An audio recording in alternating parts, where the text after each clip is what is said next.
The law of indifference, why people chase those who ignore them. I want to tell you something that might make you uncomfortable.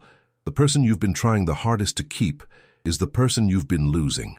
And the ones who stayed? The ones who showed up without being called, who kept thinking about you, who couldn't quite shake you from their head? You probably weren't even trying. Sit with that for a second, because what I'm about to show you isn't a trick, it isn't a game, it isn't advice about how to manipulate people into wanting you. It's something far more disturbing than that. It's a law of human psychology so fundamental, so ancient, so deeply wired into the structure of desire itself, that once you see it, you'll never be able to unsee it. In yourself, in others, in every relationship you've ever had, the law of indifference, and it runs your life whether you know about it or not. Let me tell you about someone I'll call Daniel. Daniel was by any measure a good man, attentive, available, consistent, emotionally present. He remembered small details. He responded quickly. He made time. He showed up. And every woman he genuinely wanted eventually left. Not dramatically, not cruelly, just gradually. The messages got shorter. The availability narrowed. The energy shifted. Until one day he was on the outside looking in, wondering what he'd done wrong. Meanwhile, there was a version of Daniel that existed earlier in his life, before he'd learned to try so hard, when he was consumed by his own work, his own ambitions, his own becoming, when he didn't have time to overinvest in any single person. That version of Daniel, people orbited him. He wasn't cold, he wasn't unkind, he simply had his own center of gravity. And something about that gravity, that sense of a life fully inhabited, pulled people toward him in a way that all his later effort never could. Daniel spent years believing he needed to become more attentive, more communicative, more devoted.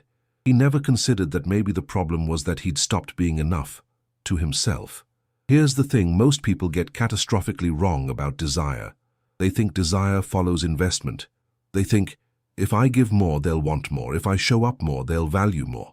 If I make myself more available, they'll appreciate what they have. But that's not how desire works. Desire is not a response to presence. Desire is a response to scarcity.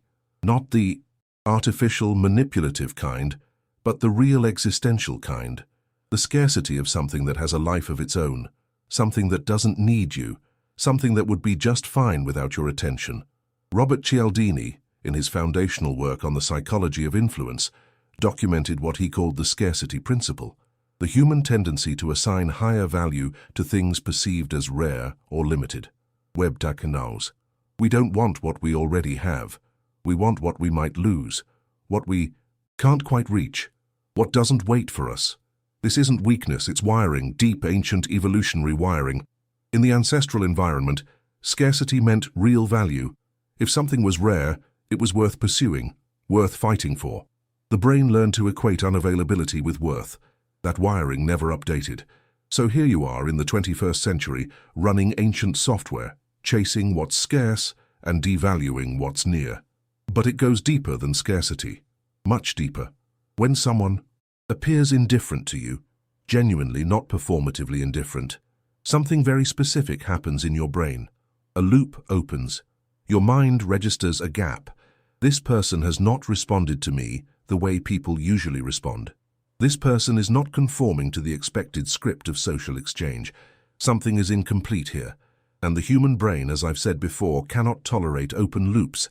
It will dedicate cognitive resources to closing that loop, replaying interactions, searching for signals, constructing interpretations, building a narrative around the person who created the gap. You start thinking about them more. Web 7, not because they are more interesting than other people, but because your brain is trying to solve a puzzle they didn't intend to set, or perhaps did. And here's the brutal irony. The mental bandwidth you devote to solving someone makes them feel significant. Not because they are, but because attention, by its very nature, creates significance in the mind of the one attending. You built their importance with your own obsession. Now let me name the psychological mechanism at the center of all this. It's called intermittent reinforcement, and it is, without exaggeration, one of the most powerful conditioning forces ever identified in behavioral psychology. Web 3.1. Intermittent reinforcement is what happens when rewards come unpredictably. Sometimes you get warmth, sometimes you get distance, sometimes attention, sometimes nothing. BF. Skinner discovered this in experiments with rats in the 1950s. When a lever produced a reward every single time, the rats pressed it normally. When the reward came randomly, the rats became obsessed. They pressed it compulsively. They couldn't stop. The unpredictability didn't reduce their motivation. It amplified it to the point of addiction. This is the same mechanism behind gambling. The slot machine doesn't pay every time. That's not a flaw in its design. That is its design. And now think about the person in your life who ran hot and cold, who was extraordinary and then distant, who made you feel seen and then suddenly unavailable. Every moment of warmth was the jackpot. Every moment of coldness was the lever pull. And you kept playing. Not because you were weak, not because you were stupid, but because your neurology was doing exactly what it was built to do. The intermittent person hacked your dopamine system. Webb 31. Every unanswered message, every lukewarm reply, every unpredictable return of affection became part of an emotional casino you were losing at, but couldn't stop entering. Here is where I need to say something important, because I don't want you to leave this conversation with the wrong conclusion. This is not a guide to becoming cold. This is not a manual for emotional unavailability. The dark side of this law, used consciously, weaponized, is one of the most corrosive forces in human relationships. People who deliberately use intermittent reinforcement to keep others hooked are not powerful. They are predatory. The attraction created by manufactured indifference has very little to do with genuine compatibility. Webb, you aren't drawn to who they are. You're drawn to what your mind built around the gap they created. That's not a relationship. That's a neurological trap. The real understanding here, the deeper invitation, is different. It's this: what people are actually responding to in the genuinely indifferent person isn't the indifference. It's the life behind it. The person who doesn't chase you because they are genuinely consumed by their own existence, their own work, their own becoming, their own inner world. That person is attractive not because they ignore you, but because they don't need you to complete them. And that need, that desperate hollow need for external completion, is what most people are running from without knowing it. Let's get honest. When you chase someone who isn't chasing back, when you double text, over-explain, over-give, over-accommodate, what is actually happening?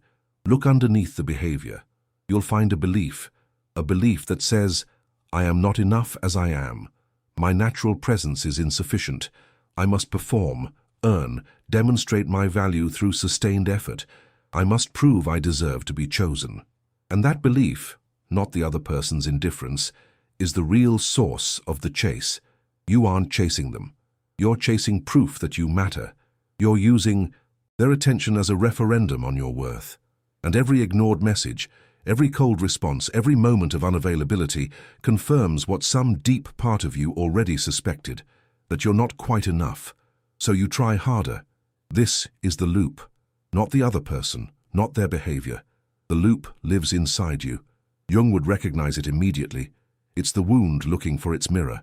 The child who never quite received unconditional love, now replaying that same dynamic, searching for the warmth that keeps withdrawing, because familiar pain is still familiar, and familiar to the psyche feels like home.